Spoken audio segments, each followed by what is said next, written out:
Hello everyone, welcome to प्रथम academy.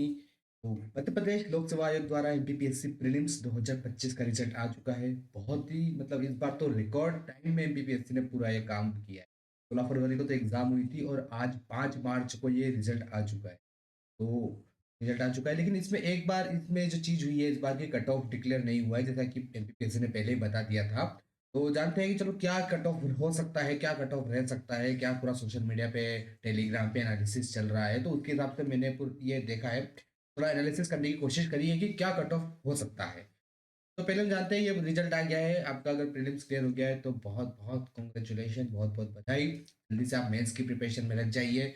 तो total लगभग 3000 ऊपर 3866 कैंडिडेट्स का यहाँ पे मेन लिस्ट में सिलेक्शन हुआ है, और लगभग 828 के आसपास जो है वो पार्ट बी में है, प्रोविजनल लिस्ट में। 158 पोस्ट के लिए ये पूरी एग्जाम हुई थी। अब जून में इसकी मेंस कराई जाएगी। कट ऑफ की यहाँ पर अपन बात करें कि कट ऑफ क्या हो सकता है, क्या रहा था। क्योंकि इस बार कट ऑफ डिक्लेयर नहीं हुआ है, फाइनल पूरा जब रिजल्ट आएगा इंटरव्यू के बाद, उसके बाद फिर कट ऑफ लिस्ट आएगी, जैसा कि यूपीएससी में होता है। तो कट ऑफ का एक असम्पशन लगाना पड़ेगा कि क्या हो सकता है। जैसा कि मैंने एक वीडियो बनाया था पहले, और उस वीडियो में डिस्कस किया था मैंने कि 78 के आसपास जो है वो कट ऑफ जाएगा एमपीपीएससी का। तो मुझे लगता है ना कि जो मैंने अभी पूरा टेलीग्राम पे देखा है, इतने लोगों ने जब कमेंट किए हैं अलग अलग ग्रुप्स में कि उनका सिलेक्शन हुआ है नहीं हुआ है, कितने पे हुआ है कितने पे नहीं हुआ है। तो ये सारी जब चीजें देखी है, तो जैसा कि एक चीज समझ में आई है कि जो यूआर का जनरल का कट ऑफ, अगर हम मेन लिस्ट की बात करें, मेन लिस्ट में जो 87% वाली लिस्ट है, ठीक है, उसमें अगर हम बात करें तो जनरल का जो कट ऑफ है वो लगभग गया होगा 79 से 80 के आसपास।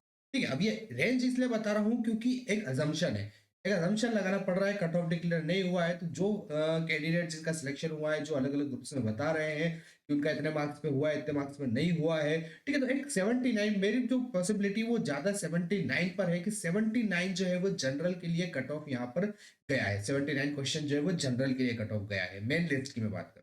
ठीक है, उसके बाद अगर ओबीसी की बात करें, ओबीसी कैटेगरी के लिए तो लगभग यहाँ पर 77 के आसपास कट ऑफ गया है ओबीसी के लिए मेन लिस्ट में, जो पूरा एक समझ में आ रहा है देख करके। उसके बाद ईडब्ल्यूएस की बात करें तो ईडब्ल्यूएस का भी लगभग ओबीसी के आसपास ही गया होगा इतना, जैसा कि उस पर दिख रहा है अलग अलग ग्रुप्स में कि 77 के आसपास उसमें गया होगा, और ईडब्ल्यूएस का भी 77 क्वेश्चन के लिए। एससी कैटेगरी की अगर बात करें तो एससी कैटेगरी के लिए अप्रोक्स गया होगा 70 या फिर 71, ठीक है, 70 या फिर 71 इतना कट ऑफ गया होगा एससी कैटेगरी के लिए। और एसटी कैटेगरी के लिए यहाँ पर गया होगा लगभग 68 के आसपास, 68 हो सकता है, 67 हो सकता है। तो इतना assumption जो अलग अलग टेलीग्राम ग्रुप्स पे मुझे देखने पे लग रहा है कि जब बता रहे हैं स्टूडेंट्स उनका सिलेक्शन हुआ है, इतने मार्क्स पे सिलेक्शन हो गया है, या फिर इतने मार्क्स आने के बाद भी उनका सिलेक्शन नहीं हुआ है। तो जो पूरा चीज देखने के बाद ये चीज समझ में आ रही है कि मेन लिस्ट के लिए इतना कट हो गया है। जनरल का जो है 99% पॉसिबिलिटी ये है कि 79 क्वेश्चन जो है वो कट ऑफ गया होगा। बाकी कैटेगरीज का भी जैसे यहाँ पर बताया है कि इस तरीके से कट ऑफ गया होगा बाकी कैटेगरीज का भी मेन लिस्ट में। अब मेल फीमेल की बात करें, मेल नहीं सॉरी, ओपन कैटेगरी में, तो ओपन कैटेगरी में और फीमेल कैटेगरी में अगर बात करें तो वो डिफरेंस क्या है, तो वो अभी तक क्लियर नहीं हो पाया है। लगभग हो सकता है कि उनमें डिफरेंस भी हो, लेकिन पिछले कुछ प्रीलिम्स में ऐसा हो चुका है कि कोई डिफरेंस नहीं था, सेम कट ऑफ गया था। तो अभी वो कहना मुश्किल है कि कितना डिफरेंस रहा है उसमें।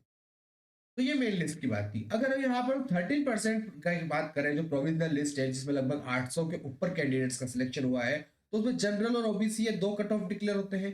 जनरली जो होता है एक या दो क्वेश्चन का उसमें डिफरेंस रहता है। तो अगर 79 यहाँ पर कट ऑफ गया है तो 77 के आसपास जो है कट ऑफ गया है जनरल का, या तो 77 हो सकता है, 78 भी हो सकता है। तो 77 78 जो है वो जनरल का प्रोविजनल लिस्ट के लिए गया है। और ओबीसी कैटेगरी में बात करें तो लगभग यहाँ पे 75 या 76, ज्यादा पॉसिबिलिटी 76 की दिख रही है। तो 75 या 76 हम कह सकते हैं कि जो प्रोविजनल लिस्ट है ओबीसी में उतना ही कट ऑफ गया होगा। इतनी इतना लग रहा है क्योंकि कट ऑफ डिक्लेयर नहीं हुआ है, तो एक जो अजम्पशन है उसके हिसाब से इतना लग रहा है।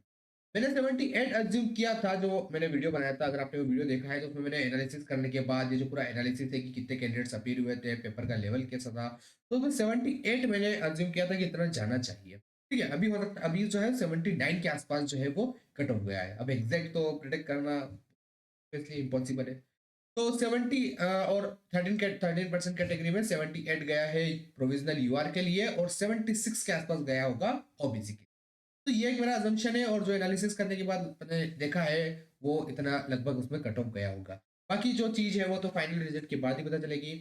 तो अगर आपका प्रीलिम्स क्लियर हो गया है तो जल्दी से मेंस की प्रिपरेशन में लग जाइए। जून में मेंस है और अगर नहीं हो पाया है तो कोई बात नहीं, नेक्स्ट प्रीलिम्स के लिए आप अपनी प्रिपरेशन को कंटिन्यू रखिए। मेंस की प्रिपरेशन पहले कीजिए क्योंकि वही अल्टीमेटली काम आती है, प्रीलिम्स में भी वही काम आती है, जितना पढ़ेंगे उतना काम। ठीक है, तो ये सारा कट ऑफ एक एनालिसिस है जो कि हमने देखा। Thank you. अगर आप चैनल पर नए हैं तो चैनल को सब्सक्राइब कर लीजिए और जल्दी ही मध्य प्रदेश असिस्टेंट प्रोफेसर की अगर आप तैयारी कर रहे हैं तो पेपर 1 की क्लास बहुत जल्दी शुरू होने वाली है। एम और जो व्यापम की जो कह सकते हैं कर्मचारी चयन मंडल, उसकी जो ग्रुप 1 और सब ग्रुप 3 की क्लास भी बहुत जल्दी शुरू होने वाली है। जल्दी से आप चैनल को सब्सक्राइब कर लीजिए। Thank you.